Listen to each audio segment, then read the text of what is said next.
Странското мешање и манипулација со информации СММ-И станува едно од најмоќните оружја на модерното време. Без пушки, без куршуми, туку со нешто многу посуптилно – информации.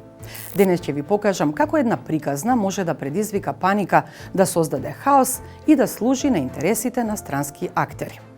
Познато е дека водата од изворот Рашче важи за една од најквалитетните во Европа и повеќето жители на Скопје секојдневно ја гасат жетта со неа.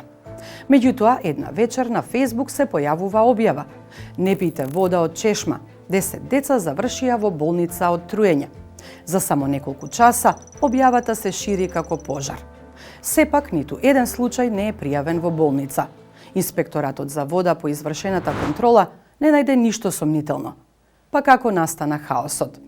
За полесно да се дојде до одговор на ова прашање, истражувачите го користат моделот ABCDE. Најпрво треба да видиме кој е актерот кој што стои зад кампањата. Истражувачите открија дека првата објава за затруената вода не е од жител на Скопје, туку од страница регистрирана надвор од земјата. Многу е важно да се следи однесувањето, односно како се шират информациите.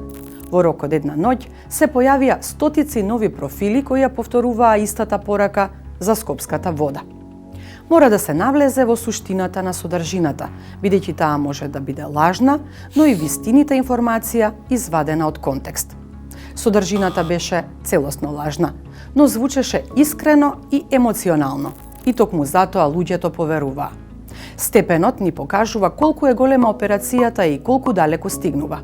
Операцијата за скопската вода беше многу добро координирана. Почна од Facebook профил и продолжи преку анонимни профили, а ја засилија жители на Скопје кои несвесно станаа дел од кампањата. И на крајот е ефектот, односно што се променило со одредена кампања.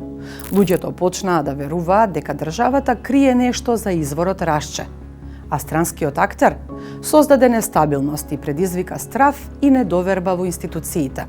Информациите кои предизвикуваат паника понекогаш се внимателно режирани.